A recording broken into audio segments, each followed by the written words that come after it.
in a car. Nope, I'm not looking at the camera, I'm looking at the road. So we're being safe. So if you don't mind, I'm not going to be looking at you this time. But it is important for me to do this video while I'm driving because it's a big step and I want to share it with you. Not too terribly long ago, I struggled to even get out of my home with my husband, and it would be a whole event. It would literally take us probably more time if we needed to just go to the store for something quick to get ready and prepared to head out of the house than it was to be at the store. I didn't want to leave my comfort zone. I didn't want to leave my little room. That's another video for another time. I didn't want to leave what I knew, even though it was a store that I had been to a bazillion times. It was really hard for me to do that. So I'm on my way out of state to go spend the weekend with my son and his family. And this is something new that I just started doing. Last month I did it for a weekend, and I'm doing it this weekend, and I'm hoping it can turn into a regular occurrence. And this is huge. This is enormous. That I'm not just getting out of my home, but I'm by myself, and I'm driving a long distance by myself, and then coming back driving the long distance by myself.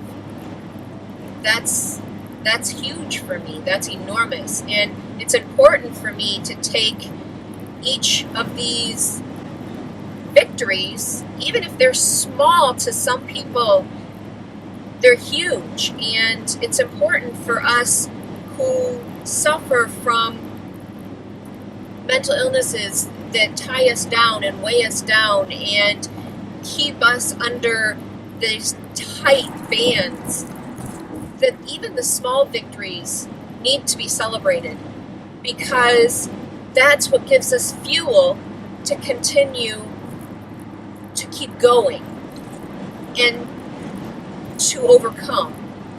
But even though I'm doing this, there is problems that I have to overcome even before I leave my house to come. Even though I'm doing this, it wasn't easy. I still have to fight and struggle with the thoughts that go through my head and obsess about, did I remember everything? What if I forgot something? I literally get this churning in my stomach and this pit that won't stop, and this just dread and doom that overcomes and overshadows everything. And just at the thought of possibly forgetting something. It wouldn't be the end of the world if I forgot something. It's not like there wouldn't be a store that I couldn't go to and pick up whatever I forgot. But for whatever reason, my mind cannot get past those feelings in that moment. It's hard for me to focus on, well, if you forget something, just go pick it up at the store. It's hard. So I have to struggle with that, and that's when my OCD kicks in, and I obsess over it, and I start to churn and start to worry, and then my panic disorder starts to kick in, and I start to have anxiety, and if I don't watch it, it could start to just overflow and could take control and just ruin everything for me.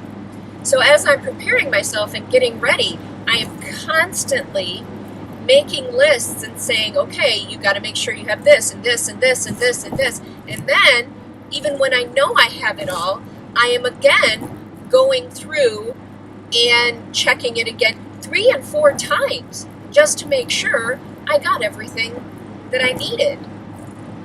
And then once I get on the road, I start to obsess about, what if I miss my exit? What if I don't get on the right place to pay my tolls? What if I don't have the money ready right on hand and people have to wait behind me? And I mean, just it starts to snowball, and it starts to just take effect where all of these things before would have stumped me from going out.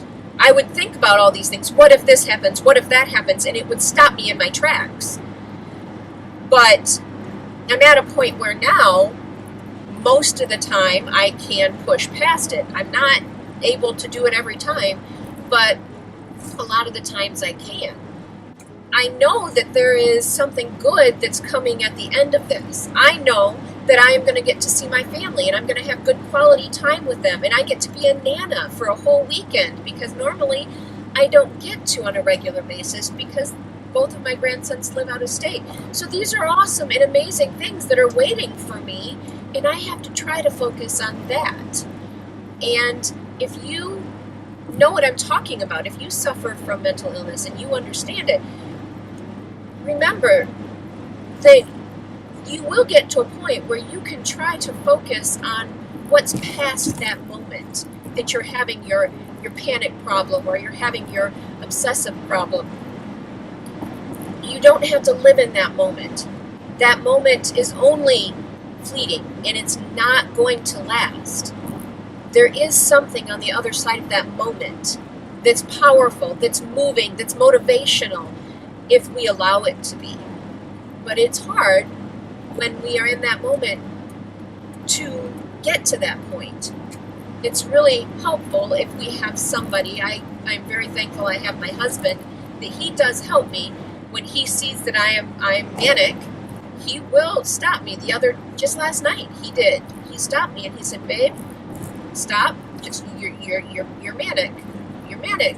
Okay, just stop. Take a deep breath. It's not that bad. Just focus. It's okay. This is huge." And I'm happy that I can make these strides and I can get here. But don't be discouraged if you're not there yet. You will. You will get there. You will.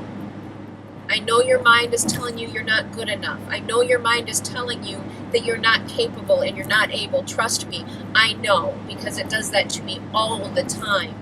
But you are. You are valuable. You are worth it. You can do it. You are strong enough. You are brave enough. Don't let those voices in your mind tell you that you're not. So I'm looking forward to this. And I am going to have a wonderful weekend. Thank you for stopping by, and you have a wonderful week.